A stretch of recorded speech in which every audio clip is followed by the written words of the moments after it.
Hi everyone, welcome back to the next diecast. In today's video, I'll be showing you and reviewing this 1/18 scale Smart Roadster made by Bburago. I got this model off of eBay for around $37. That included shipping and everything. It is no longer being produced, but when Bburago was still making it, they actually made the Smart Roadster and the Smart Roadster Coupe. So the differences between those are with the Smart Roadster, you have this kind of rear trunk that opens up like this. On the Smart Roadster Coupe, it's pretty much the same from the front to this rear brace back here. But instead of like this kind of metal trunk door, you have a window, and it's kind of like a hatchback a little bit, I think, but they're pretty similar. And Bburago made both the Smart Roadster and the Smart Roadster Coupe. So this review could apply to both. In terms of colors, they made the Smart Roadster model. This is actually the best looking combo in my opinion. Kind of the black with like the silver, trim and accents, and this kind of red and black interior. Actually, it's more of like a red and gray, but it still looks really, really cool. They also made it in red and yellow, and I think the interiors of all three models are actually the same. And with the Smart Roadster Coupe, they actually made, I think, the same color, so that kind of makes the differences more confusing, I guess. But if you look at pictures of the real Smart Roadster and the Smart Roadster Coupe, you will see that the differences are mostly confined to the back parts of the cars. So on the Roadster Coupe, you have like the two windows back here, and I think more of a roof maybe, and then kind of a rear like hatchback door. Whereas on the Smart Roadster, the non-coupe version, you just have this regular, opening trunk back here. It's kind of hard to tell the differences unless you look at them, closely or from like a certain angle. But the Smart Roadster and Smart Roadster Coupe were made in real life from 2003 to 2005, so they were kind of short-lived. And they were sold alongside the Smart City Coupe or the Smart Fortwo, which a lot of you have seen my review of the 1/18 scale Maisto Smart Fortwo from 1999. And they were sold only over in Europe. We didn't get the Smart Roadster or Roadster Coupe over here in the States. They weren't sold for very long because they did have some quality issues in the end. I think, they had like a leaking roof or something like that. But a lot are still on the road today. And Bburago made a pretty interesting model of it, as you can see here. And overall, I think for Bburago model, it's actually relatively well detailed. Let's go ahead and get into the details here, and we'll take a look at the front first. I think they did an excellent job with the overall shape and look of the Roadster. It's a very unusual, looking vehicle. You can see even with like the headlights here, kind of an alien looking car, I guess. Speaking of the headlights, they're actually very well done. They have kind of these little separate bulbs on the insides here. The lenses are actually kind of set far back. And you have this kind of gray surround that actually connects to this lower part of the bumper here too. But as separate lenses, there's actually four separate ones here. And they actually do include separate plastic pieces for these lower, I guess, fog lights down here too. So I think that's a cool touch. And this Smart badge on here is relatively well done. It's actually just painted on, but I think they did a good job with the overall look of it. And then you do have kind of a lower grille down here. It's not perforated or anything, but it still looks well done, I would say. The paint quality on this model, I would say, is decent. On mine, it did come with some rubbing on the hood a little bit here. Haven't been able to get that off, but I'm sure that's just a factory defect for mine. I don't think any of the paints that Bburago has for the Smart Roadster and Roadster Coupe are like metallic paints, but they're a very kind of glossy, shiny finish, and they look overall well done. And I think this is personally my favorite combination for the car. Kind of, it kind of like tones it down a little bit. It tones down its kind of weird styling with, with like a cool color combo, I guess, is what I'm trying to say. That's the only paint issue that I could see, was this kind of rubbing in the front here. You can only see it in certain lighting, like I have to kind of zoom in like that to actually see it. And back here, you can kind of get a better idea of the nice kind of, smooth paint finish and everything. Taking a look at the side, they do a good job with these kind of basic 3-spoke wheels. The disc brake does actually spin with the wheel. You don't get any calipers, which is kind of odd. And you do have full steering on the model too, so you can put it up on your shelf like this, and it kind of gives it, a cool look. The windshield frame is completely made of a metal, so you can pick up the car by its windshield, and this whole brace back here is made of a metal too. Despite that, the car is still very lightweight. Then again, it is a pretty, tiny model. Not as small as the Smart City Coupe. The City Coupe, I think, is probably like from here to here, like between these two wheel wells. But this is probably as small as like my Mini Cooper and my Opel Speedster models that I also have in 1/18 scale. Taking a look at the back, you will see the Smart inscription, or the Smart logo, I guess I should say, in the center of the trunk lid back here. And they do a good job with these taillights too. There is a peg in the center. I think they tried to hide it by putting it in the center of this kind of middle light here, but you can, see it if you look at it closely. But aside from that, the lenses are actually nice and flush with the body and everything. There is kind of a little bit of excess plastic on this corner here, but you can't really see that at all unless you look at it like super close. And you have this license plate. Also, that's license plate that's also in the front too. You actually do get 2 lower grills here. I don't think I mentioned it for the front, but they are kind of a textured mesh. They're not perforated, but they still look well done, I would say, for sure. And on this side, I forgot to mention, you do have this kind of gas cap. It's actually, instead of putting in a separate piece, they have it as kind of a sticker, which looks kind of strange and a little bit cheap. I wish they made it maybe like a separate kind of plastic piece, or at least, molded it in there, or painted it on maybe, but it's actually just a sticker on here. Kind of a cartoonish looking sticker at that. Just something that I noticed that was kind of weird. You do have the full window back here, and this taillight is actually, not a separate piece. It's just painted on in red, so that looks a bit odd and a bit cheap, but it is kind of a small piece, so I imagine making a replicated plastic piece for that would have been a little bit difficult for them to do. So I don't think that's a big deal.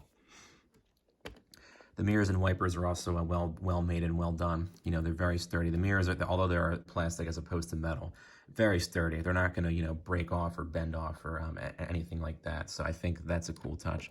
And they even put in these little side windows on here too. On the real car, both the Smart Fortwo and the Smart Coupe, the Smart Fortwo, the Smart Roadster, and the Smart Roadster Coupe, they have this weird thing where the side windows don't go all the way down, so they kind of poke out just a little bit. And Bburago actually replicated this unusual feature by putting in these kind of separate, clear plastic pieces. So I think that's really good attention to a detail in there too. In terms of opening features, we'll start with the extra feature that this model comes with. So on some versions of the Smart Roadster, at least by Bburago, you will get this removable kind of hard top, or a roof panel, as I like to call it. It'll come kind of tucked in your box, like in the back here. And it's well done, aside from the fact that when I took it out of the box, I'm not sure what material it was made of, but the black from it kept coming off onto my hand. And that was really weird, and it was almost like it was like being rubbed off or fading off or something like that. So I actually just painted the whole top part again with kind of this flat black paint, but it ended up not looking too great. It's almost kind of like a shiny finish, like, the body paint is, but I mean, it's better than having a material that kind of rubs off on your hands. This is what the underside of the panel looks like. This is kind of what the exterior of the panel should have had on it, but for some reason it was just rubbing off and coming off on my hands like black or something. So maybe that was just a factory defect, I'm not too sure, but just be kind of careful of that.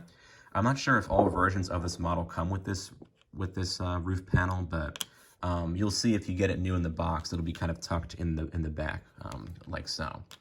And the Smart Roadster Coupe that Bburago makes, I think it comes with the roof panel already installed. I'm not sure if the one on that version comes off, but at least as far as the Smart Roadster goes, you will get this removable roof panel, which is a cool touch, because that's what the real car had.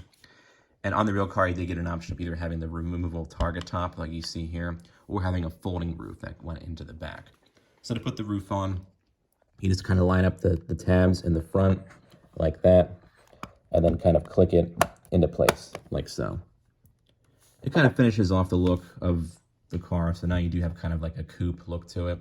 And it is very flush with like the roof line, or with like the windshield frame and this rear bar back here. You wouldn't probably be able to tell that it does come off. There it goes. There's a better kind of fit on there. And I think it looks pretty cool with both the roof panel on and off the car. I may have to paint it over again so it kind of has a more kind of matte finish to it, but I think that's a cool touch that Bburago included with this model. And you actually can lift it up by the roof. I wouldn't recommend doing it too often because you may risk like bending those little tabs and everything. So we'll take the roof back off again. Kind of the same thing, you just kind of push forward from the back and then it pulls off like so. It's kind of hard to do with just one hand. It won't make a lot of, awful noises, but it's not going to bend or break or anything, fortunately. In terms of other, I guess, opening or features on this model, we'll take a look first at the front trunk, which opens up like so. Very wide opening piece, and you can actually see all the way into the trunk here. It's actually a very well detailed trunk piece in here. They put all the little like reservoirs and lines in here and everything. You have these two kind of plugs in here. I'm not really sure what they do exactly. You have kind of a nice texture going on in here too. The whole plastic piece is actually very flush with the rest of the car's body, and it's not loose or anything like that either. So I think that's cool to see that. Aside from that, there's not much else to see. It's not, carpeted or anything like that. And there is actually a small latch on this hood here that does keep it shut. We'll take a look next at the rear trunk, which opens up like so. You'll see here that there's kind of like a panel that lifts up, and that's where the engine is of this car. So you just kind of have to get your finger around that and then pull it up. And here's the motor. It says Smart, designed by Mercedes-Benz or something like that. I'm not really sure what the exact engine is on the Smart Roadster, but I think what Bburago did with the engine, they did a great job with. It's actually made up of multiple pieces despite being such a small engine. They could have just, done a single plastic mold or even had the engine like not even visible because it's so small. But you can see all the way down to the bottom in there. There's actually a fan. You have that little like inscription going on in the center here. There's several kind of wires and pipes and everything, which is very cool to see. I think that might be the battery right there. Maybe it has kind of an inscription on like the silver and that. I can't really read what that says, and you actually can see the detailing on the underside too. So very nice to see kind of a multi-piece engine on the model here. And the panel is very sturdy when you open and close it. So you kind of close it up like this, and then you close the rear trunk like so. And there's actually a nice texture on top of the panel too. I forgot to add that. We'll take a look at the interior detailing of the model next. The doors open up like so.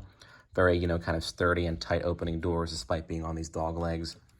The door panel detailing, I would say, is very well done. You have kind of two textures going on there. You even have like a little speaker towards the front. You have kind of the red in the middle and this kind of gray perimeter going along like the sides here. So I think that's a cool touch. And you have the separately molded handles too. So I think that's a cool touch. Here's a better view of this door panel here.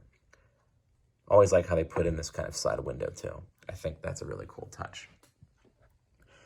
And on the dashboard, you will see that it's also very well detailed. You have kind of a nice pattern on top there, and even on the steering wheel too. You even had a little Smart inscription, a little tiny horn badge on there too. In the center, you will see that there are molded buttons. This whole radio thing is actually just a sticker. It says antennae on it. That's interesting. I guess it would have been nice to see them as like kind of separate buttons, but I mean, at least what they have there, it's kind of a small sticker. And they do a decent job with molding in like those vents and everything too. And this red and silver button up here is actually a sticker too. But aside from that, everything else I think looks well done. These lower knobs beneath that radio, they are actually separately molded knobs, but they don't have any like coloring on them. Lots of drawers too. I'm not really sure what those are on that lower portion there, but the real car has them. I assume they're meant for like maybe like CDs or something. I'm not really too sure on that. And the dashboard overall does remind you of like the Smart City Coupe with like its kind of weird shape and everything. And you have these two kind of separate gauges up here. I'm not really sure if they're meant to be gauges or vents. On the Smart Fortwo, they are actually gauges, but if these are gauges, they should have stickers in them at least, but they're just left blank. Bburago did include stickers for the two gauges behind the steering wheel though, which is nice to see. They even include the red piece that's on the left gauge here, which I believe is the speedometer. Yeah, I think they did an overall good job with detailing the center there, or like the center stack and everything, aside from, that big sticker for the radio, but you can't really ask for like too much detailing, I suppose. Taking a look at the seats, I think this is the best part of the interior in terms of detailing. They really do a great job with those two kind of separate textures on there. The seats are pretty much the same seats that you would see in the Smart Fortwo of the same era. They even include the separately molded seat belts in there too. I don't think Bburago was really doing that too often in the early and mid 2000s, but they are there. And the overall coloring and everything on the seats looks very well done too. And you do have pedals down here. They're just very hard to see. And they are actually made, or they are actually painted silver too. It's just kind of hard to zoom in there to actually show you, but I think that's cool that they did that. A lot of times Bburago will have like kind of cheap looking chrome pedals instead of like the brushed aluminum silver look. But on here they actually paint them silver. I think they did a great job with that. We'll close up the doors. The doors sometimes don't close all the way, so you kind of have to like squeeze it a little bit like this, so it kind of like, I guess, lines up, more properly and everything, but it might just be a factory defect. I don't know if all the models will necessarily have that, feature or not. The undercarriage, not really too much to say aside from the engine detailing that I already showed you back here. They did a great job with that. And you can tell this is an older Bburago because it was in fact made in Italy. Bburago models were made in Italy until around 2005. This would have had to been made between 2003 and 2005, based off the fact that the real car came out in 2003 and the fact that Bburago stopped making their models in Italy after 2005. So, but overall, this is quite the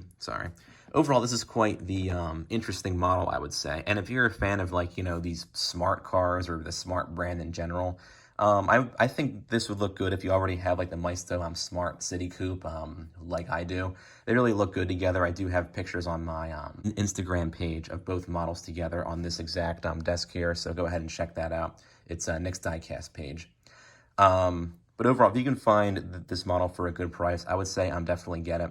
The same goes for the Smart Roadster Coupe too, although I do prefer, I think, the look and style of just the Smart Roadster. So overall, if you can find it for a good price, I would say definitely get it if you're into, like, you know, these weird kind of obscure, you know, European cars from the 2000s for sure. As always, hope this video was helpful, and feel free to comment down below with your thoughts on the Smart Roadster or on the model here, of course, too. And don't forget to subscribe. Thanks for watching.